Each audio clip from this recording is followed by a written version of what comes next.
Hello students, today we are going to talk about what is an ion, right? So compound composed of metals and non-metals contain charged species. So as we all know that any of the given compound having either a metal or non-metal and it is containing charged species. It means either containing positive charge or containing negative charge. So the charged species are known as the ions, right? Any charged species in the compound is known as the ions. If we are going to take the example of any compound, that is NaCl, sodium chloride. So in this case we know that sodium is a metal and chlorine is a non-metal. So sodium, that is a metal containing positive charge, chlorine which is a non-metal containing negative charge. So this can be considered as the charged species, and these charged species can be considered as the ion, right? And this can be considered as the ions, right? Okay, so basically an ion is a charged particle and can be negatively or positively charged. A negatively charged ion is called an anion and the positively charged ion is called cation, right? So if we are going to take the example, then here we are going to take the example of NaCl. So in NaCl, Na is a metal, so having a positive charge, while Cl is a non-metal having negative charge. So sodium can be considered as the cation and chlorine can be considered as the anion, right? Because negatively charged chlorine can be considered as the anion and positively charged sodium can be considered as the cation, as per the definition that positively charged ion is a cation and negatively charged ion is an anion. Now, a group of atoms carrying a charge is known as a polyatomic ion, right? So, what we have taken the example of NaCl, in this a different element or metal or non-metal having a charge, right? So, it is a cation and anion. But in case a group of atoms, here there is only one atom, here there is only one atom, so it is a monoatomic ion we can consider. But if a group of atoms carrying a charge is known as polyatomic ion, and list of polyatomic ion we have given in the table. So if we are go through this table, then we have given the polyatomic ions. Like you can have the example, these are the monoatomic ions, these all are the monoatomic ions, and here we have given the polyatomic ions like NH4 plus having a 1 atom of nitrogen and 4 atom of hydrogen, right? So it is polyatomic. Here 1 oxygen, 1 hydrogen, so it is also polyatomic, like this way.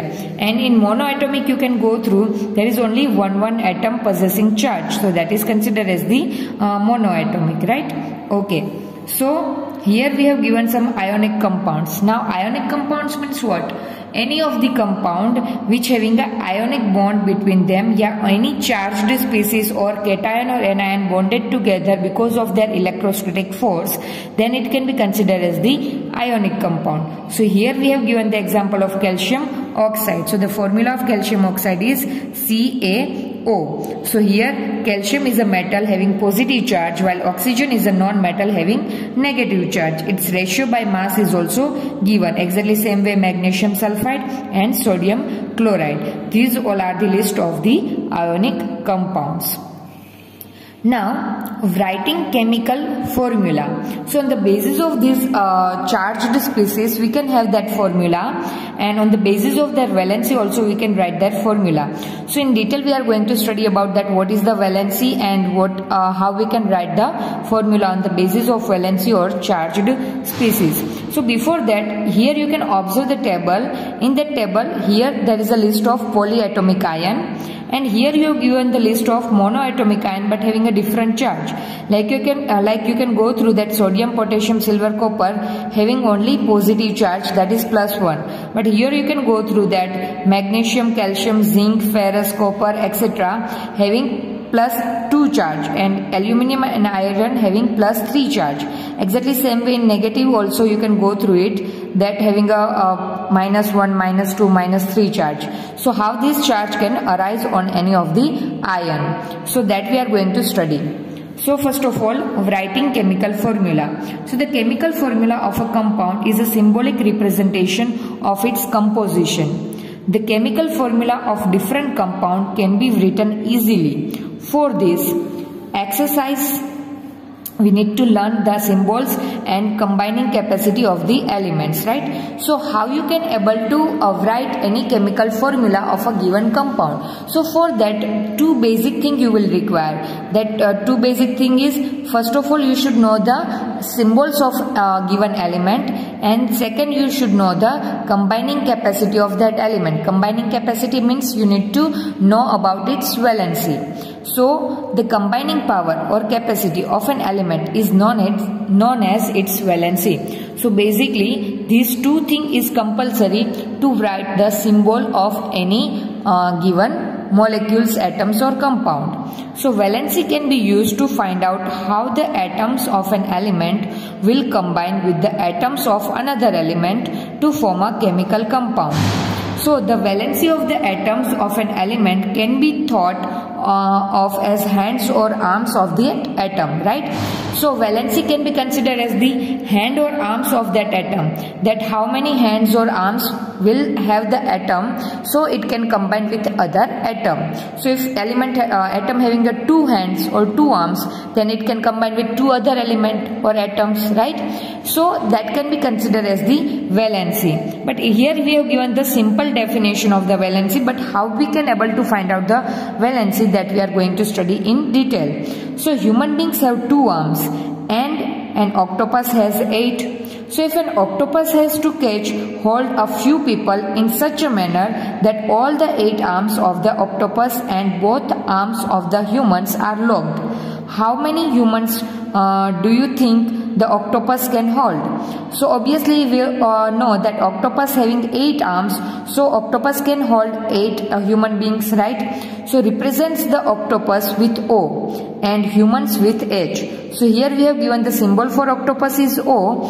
and for human we have given the symbol is H.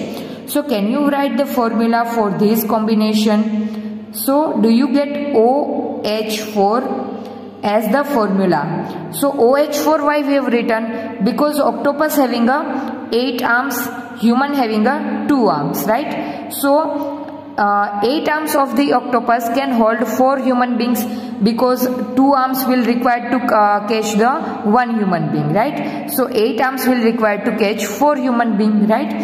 So as per this, we can have the formula is OH4. It means 1 octopus can hold 4 human beings, right? So the subscript 4 indicates the number of humans held by the octopus, right? In the subscript form we have written here 4. So exactly same way we have to think about the elements. Like suppose you are going to talk about the carbon, then you should know that how many arms should the carbon have. So as per that, you can identify that other element hold by the carbon, number of the other element hold by the carbon, you can able to find out. So in next video I am going to explain you that how we can able to find out the valency. So to find out the valency, you all will require the electronic configuration and the elements, right? So basically 1 to 30 elements and its electronic configuration must be known by you to find out the valency of any given element.